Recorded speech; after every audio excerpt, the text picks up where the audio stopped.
मंगला, मैं बहुत खुश हूँ। यूएनओ की स्पेशल फोर्स के साथ युगांडा जाने के लिए मेरा नाम फाइनल हो गया है। ये मेरे जीवन का सुनहरा मौका है। तुम कुछ दिनों के लिए अपने बेटे माधव के पास चली जाना। तुम चाहे कहीं जाओ, मुझे क्या। मैं बेंगलुरु क्यों जाऊं? क्या तुम्हारे बिना मैं जी नहीं सकती। जब 5 साल के नन्हे माधव के साथ अकेली रही थी, तब नहीं ख्याल आया था कि अकेले छोटे बच्चे के साथ कैसे रह रही होगी। तुम हर समय मुझ पर फायर करती रहना। खैर, मैं राघव को फोन कर देता हूँ, फिर जो जी में आए माँ बेटे मिलकर वह करना, कहकर उन्होंने माधव को फोन पर कह दिया।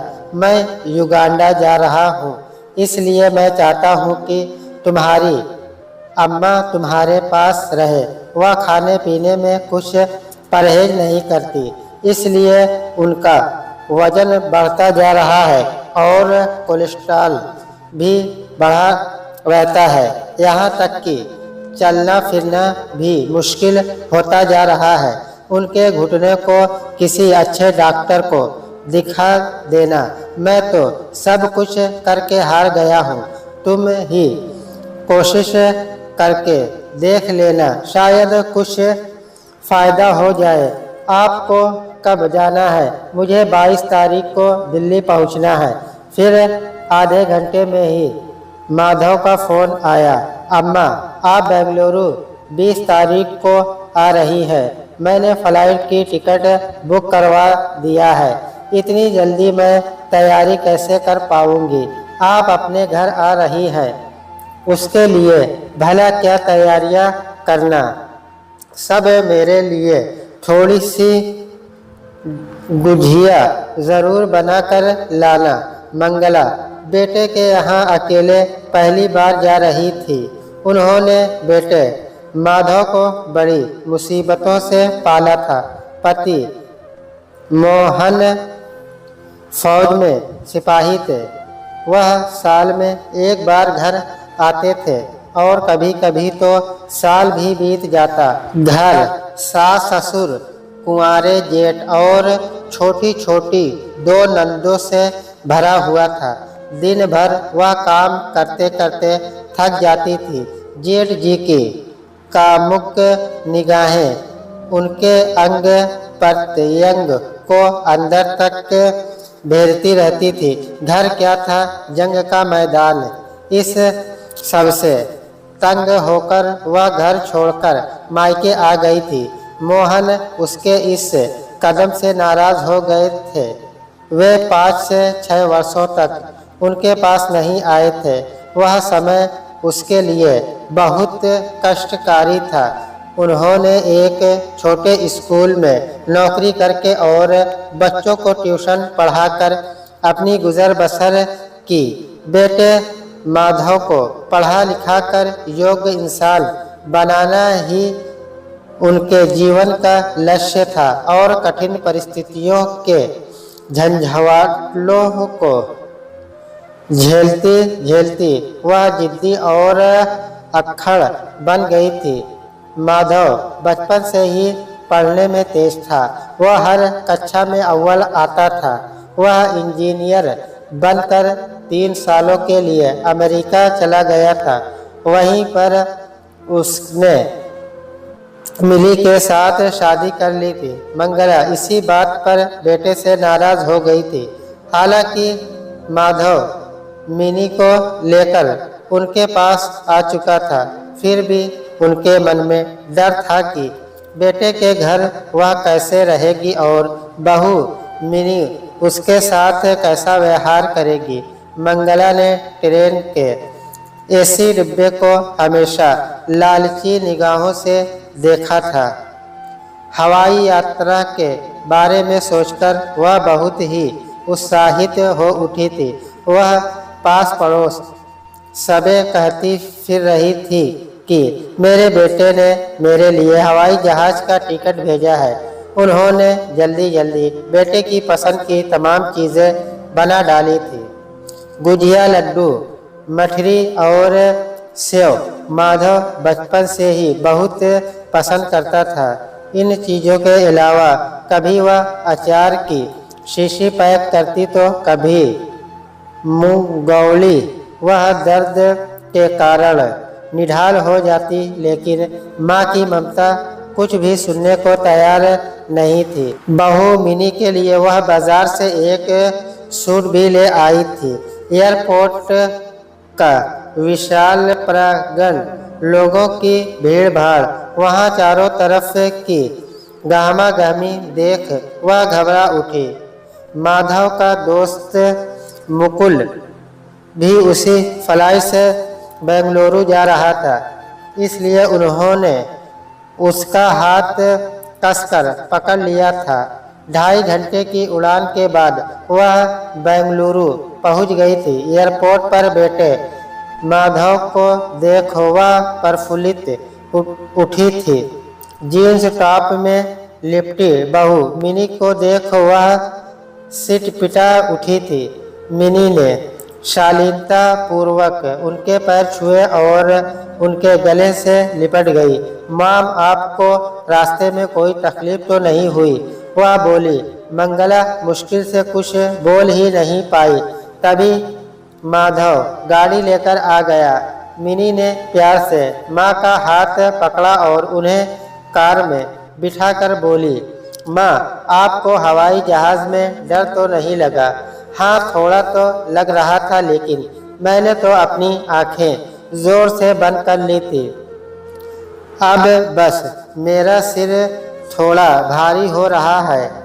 चलिए, घर में एक कप गर्मा गर्म चाय पियोगी तो आराम मिल जाएगा। मैं आपके सिर की चंपी कर दूँ तो भारीपन खत्म हो जाएगा। फिर उनका हाथ अपने हाथ में लेकर बोली, मॉम, आपकी साड़ी बहुत सुंदर लग रही है। तुम्हारे पापा करवा चौथ पर मेरे लिए लाए थे। माधव मजाक करते हुए बोला, ये तुम्हारी सास है, मॉम नहीं। इनसे इज्जत से बात करो। और अम्मा, आपको बहू मिल गई तो बेटे को भूल ही बैठी। नहीं बेटा, मैं तो तेरी पसंद को देख रही हूँ, कितनी अच्छी है। मिनी का स्नेह पाकर मंगला अभिभूत हो उठी थी। माधव बोला, अम्मा, हम लोग 15 मिनट में घर पहुँच जाएंगे।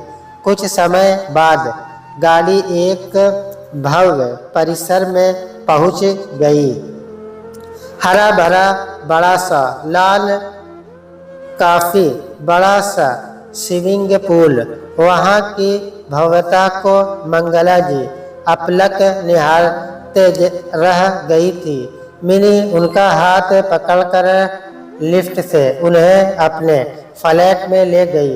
ड्राइंग रूम का महंगा सोफा, मोटी कारपेट और दीवार में टंगा हुआ LCD टीवी देख वह उल्लसित हो उठी।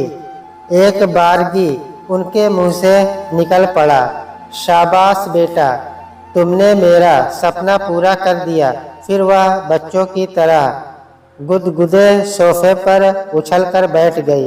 माधव उनकी अटैची और बैग लेकर आ गया। फिर अम्मा से लिपटते हुए बोला, अम्मा, मेरे लिए गुजिया लाई हो? हाँ हाँ, मैं बैग से निकालती हूँ। मिनी, पहले तुम चाय पिलाओ।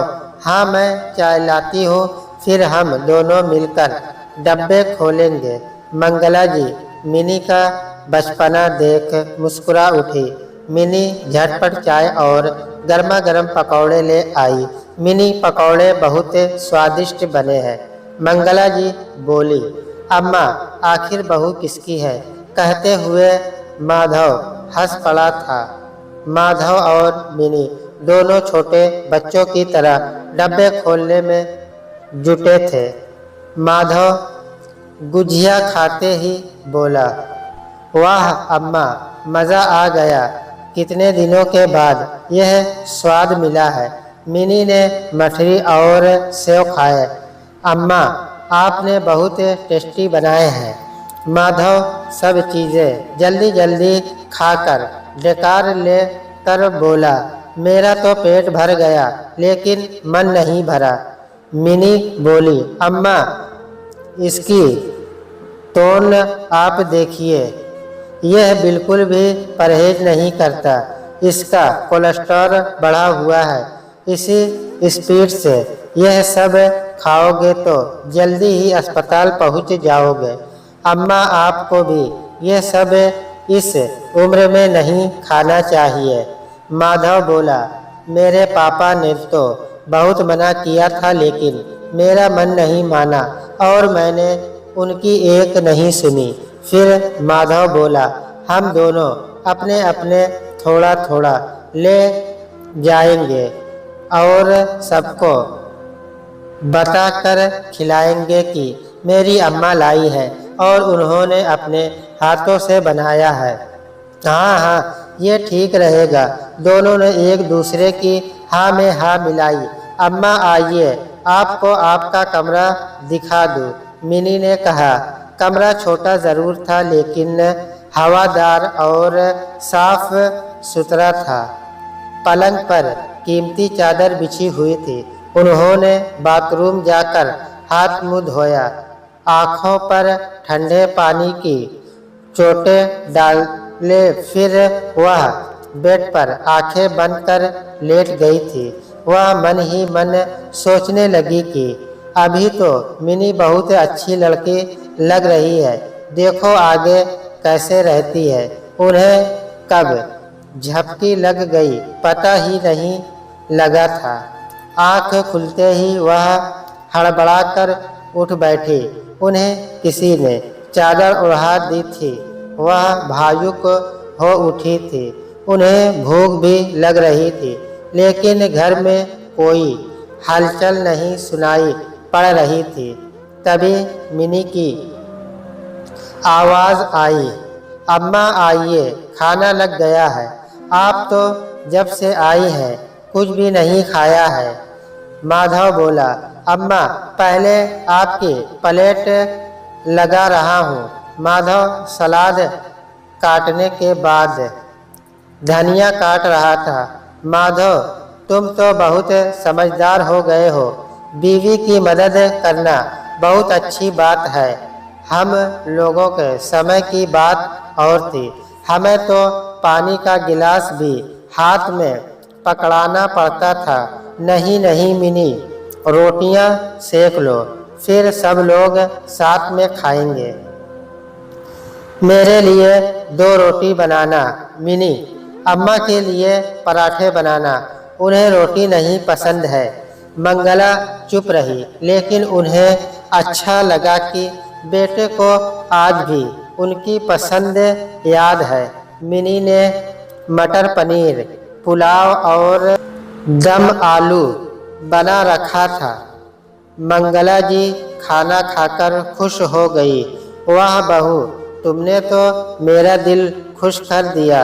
माधव कुशल गृहिणी की तरह किचन की सफाई कर रहा था।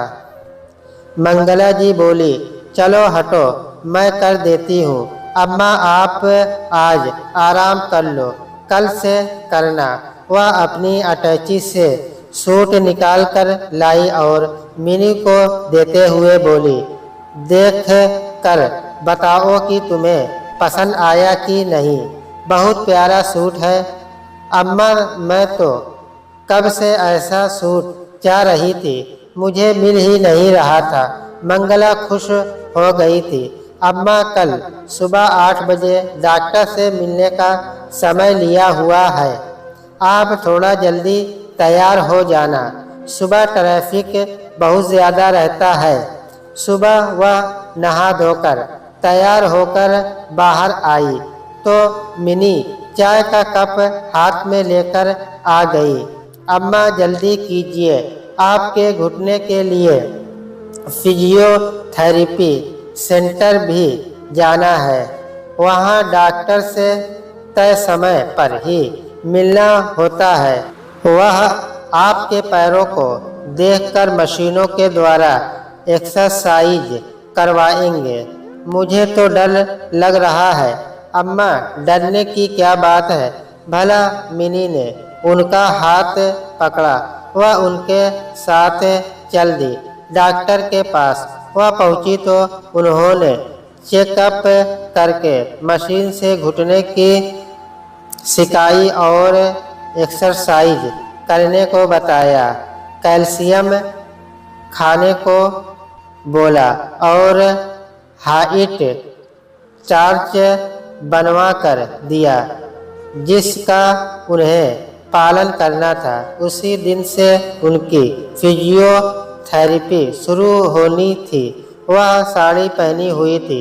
मिनी ने अपने बैग से सूट निकाल कर दिया। अम्मा, एक्सरसाइज के समय ये पहन कर करना होगा। उन्हें थोड़ा अटपटा तो लग रहा था, लेकिन मिनी उनका इतना ख्याल रख रही थी और सूट पहनना तो उनकी चाहत थी। लेकिन वह सोचती थी कि लोग क्या कहेंगे। उन्हें सेंटर जाने में मज़ा आने लगा था। जल्दी ही उन्हें घुटने के दर्द से राहत मिलने लगी थी, जिससे उनकी चाल में सुधार होने लगा। शुरू में उन्हें डाइट प्लान का खाना नहीं पसंद आ रहा था, लेकिन फिर फायदा देखकर वह वही खाना खाने लगी थी। एक दिन मिनी बोली, अम्मा चलिए, आपको मॉल लेकर चलते हैं। वहाँ आपके लिए शॉपिंग करूँगी। ना बेटी ना, मेरे पास सब कुछ तो है। मुझे कुछ भी नहीं खरीदना है। बेकार में मेरे पैर थकेंगे। चलिए भी। वह अधिकार पूर्वक उन्हें हाथ पकड़कर ले गई। 5 से 6 सलवार सूट खरीदकर बोली, अम्मा अब आप यही पहनिएगा, आपको इसमें आराम मिलेगा। साड़ी कभी कभी पहन लिया करिए। मंगला जी बहू का स्नेह देखकर हैरान थी। अनायास ही उनके मुंह से निकल पड़ा, बहू तुम तो मेरी बेटी से बढ़कर हो। माधव एक दिन ऑफिस से आते समय कलर और ब्रश और पेपर लेकर आया और बोला, आप बताती थी कि मुझे पेंटिंग का बहुत शौक था, पर घर गृहस्थी के चक्कर में सब कुछ पीछे कहीं छूट गया। परिस्थितियों के कारण पूरा नहीं हो सका। बेटे माधव से उपहार पाकर उनकी आंखों से आंसू बह निकले थे। बरसों बाद अपने हाथ में ब्रश और कलर पाकर वह बहुत प्रसन्न हो उठी। धीरे धीरे माधव ने उन्हें कंप्यूटर चलाना सिखा दिया। उनके लिए एक लैपटॉप ले आया। वह कभी गूगल पर कुछ सर्च कर पढ़ती तो कभी गेम खेलती। उनकी तो दुनिया ही बदल गई थी। इस नई दुनिया में उन्हें बहुत आनंद आ रहा था। पेंटिंग के शौक के कारण सोसाइटी में पेंटिंग वाली आंटी के नाम से मशहूर हो गई थी। शनिवार का दिन था। अम्मा आज आपको एक जगह मेरे साथ चलना है। कहाँ बेटी? बस चलिए तब बताऊंगी। वहाँ पर मिनी उन्हें ब्यूटी पार्लर लेकर गई। वहाँ पहुंचकर बोली, अम्मा आप बाल सेट करवाइए तो आप बहुत स्मार्ट और यंग लगेंगी। मंगला ने दिखावटी ना नुकुस की, लेकिन फिर शर्माते सकुचाते हुए वह चेयर पर बैठ गई। मिनी ने ही उनके हेयर स्टाइल ओके किया। घंटे भर में ही उनका चेहरा ही बदल गया था। अम्मा फेशियल तो इस उम्र में सबसे ज़रूरी है, मिनी ने कहा तो मुस्कुराते हुए फेशियल भी करवाया। उनका व्यक्तित्व बिल्कुल बदल गया था। अब वह छोटे शहर की थुल थुल काया वाली भचक कर चलने वाली मंगला नहीं थी, वरना वह तो स्मार्ट आधुनिक परोठा थी। आज वह बहुत खुश थी, क्योंकि इस तरह से रहने का सपना तो वह हमेशा से देखती रही थी, लेकिन मन ही मन सोचती थी कि लोग क्या कहेंगे कि बूढ़ी घोड़ी लाल लगाम। लेकिन मिनी ने उनकी चाहत को पूरा कर दिया था।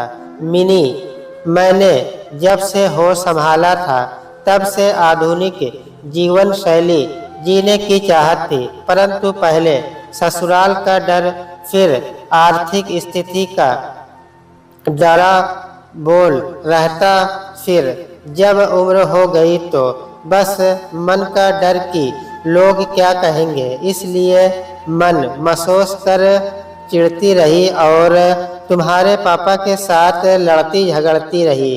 चलो, देर से ही सही तुमने मेरी इच्छा पूरी कर दी। वह घर पहुंची तो माधव उन्हें देखता ही रह गया, फिर एकदम से चिल्ला पड़ा, हाय अम्मा, अब तो मुझे भी आपको मॉम कहना पड़ेगा। अब अम्मा तो नहीं चलेगा। मिनी जोर से हंस पड़ी और उनका चेहरा शर्म से लाल हो उठा था। माधव ने माँ को अपने गले से लगा लिया और बोला, वाओ मॉम। उसी समय मोहन का फोन आ गया तो वह बात करते हुए अपने कमरे में चली गई थी। तभी माधव के दोस्त भास्कर की आवाज़ उन्हें सुनाई पड़ी। वह कह रहा था कि भाभी, आपके हाथ का आमलेट खाए हुए कई महीने हो गए हैं। आप कोई बहाना नहीं चलेगा, मैं अंडे लेकर ही आया हूँ। माधव की फुसफुसाहट भी उन्हें सुनाई पड़ी थी कि अंदर अम्मा है, उन्हें अंडे से परहेज है। मंगला जी ने अंतर्मन की सारी वर्जनाओं को तिरोहित करते हुए बाहर निकलकर बोली, मिनी, तुम आज ऑमलेट बना ही दो। माधव का भी कब से उपवास चल रहा होगा, वह तो बचपन से ही ऑमलेट का नाम सुनते ही लार टपकाने लगता था। आज तो मैं भी चख कर देखूंगी कि ऐसा क्या है ऑमलेट में, क्योंकि तुम्हारे पापा से इसके लिए अक्सर झगड़ा होता रहा है। अम्मा, मैं आपके लिए है सैंडविच बना देती हूँ। एक पल को वह पहले हिचकिचाई, फिर बोली, नहीं, आज तुम पहले ऑमलेट ही बनाओ, फिर सैंडविच बाद में देखा जाएगा। माधव को चटकारे लेकर ऑमलेट खाते देख वह अपना दिल कड़ा कर बोली, माधव, अपनी प्लेट मेरी तरफ कर, मैं भी तो चख कर देखूं तेरा पसंदीदा ऑमलेट। इसी ऑमलेट को लेकर रोज सुबह मेरी उनकी लड़ाई होती है। मैंने अपनी जिद में ना तो कभी बनाया ना ही खाया। फिर जैसे ही मंगला जी ने ऑमलेट मुंह में रखा, माधव और भास्कर दोनों ही खुश हो गए। भास्कर धीरे से बोला, काश मेरी मम्मी भी ऐसी होती। भास्कर जब चला गया तो मंगला जी मिनी से बोली, आज तुम्हें अपने दिल का राज बताती हूँ। क्रोध में मैं 5 साल के माधव की अंगुली पकड़कर घर छोड़कर चली तो गई, लेकिन जो अपमान और जिल्लत मैंने झेली है, उनके लिए मैंने माधव के पापा को ही दोषी देती रही। इसलिए जब वह लौटकर मेरे पास आए तब भी और उसके बाद भी मुझ पर उन्हें सताने का और बदला लेने का जुनून सवार रहता। उन पर हर समय ताने कसना, उनसे झगड़ा करना मेरा रोज का काम होता था। सुबह उन्हें चाय नाश्ता दोनों के बजाय 2-2 घंटे तक ठाकुर जी के सामने बैठकर पूजा करने का नाटक करती रहती। यह मेरी दिनचर्या बन गई थी। मेरा मकसद केवल उन्हें हर तरह से तंग करना होता था। कई बार मुझे पछतावा भी होता था, लेकिन चाहकर भी उनको देखते ही चिढ़ के कारण उन पर नाराज हुआ करती। पास पड़ोस में सास बहू की टकरार और गाली गलौज सुनकर माधव और तुम्हारे प्रति भी गलत साधना बना बैठती थी। इसी वजह से तुम्हारे पास आने से भी कतरा रही थी। पर मिनी, तुम्हारा लाड और स्नेह पाकर बिल्कुल एक नई मंगला का जन्म हुआ है। यहाँ आकर तुम दोनों का प्यार देखकर मैं बहुत खुश हूँ। व्यस्त दिनचर्या के कारण ठाकुर जी पर धूल की परतें चढ़ गई है, पर मुझे उनका जरा भी अफसोस नहीं है। काश पहले मैंने ठाकुर जी के बजाय अपने स्वास्थ्य पर ध्यान दिया होता। यहाँ वॉकिंग, एक्सरसाइज, पेंटिंग, पार्लर और लैपटॉप और वीडियो गेम ने मेरा जीवन ही बदल दिया है। माधव, अपने पापा को फोन तो लगा। आज उनसे बातें करने का मेरा बहुत मन कर रहा है। डियर मॉम, फोन पर ही क्यों, आमने सामने बात करिए। और कहते हुए लैपटॉप के स्काइप पर उन्हें कॉल कर दिया। मोहन पत्नी के बदले हुए आधुनिक चेहरे को देखकर आश्चर्यचकित होकर बोले, माधव, मैं जल्द आ रहा हूँ तुम्हारी अम्मा को साथ लेकर हनीमून पर जाने के लिए। उनकी प्रसन्नता का पारावार नहीं था। वह शर्म से लाल होकर बोली, आप भी बच्चों के सामने ऐसे कर रहे हैं, लोग क्या कहेंगे।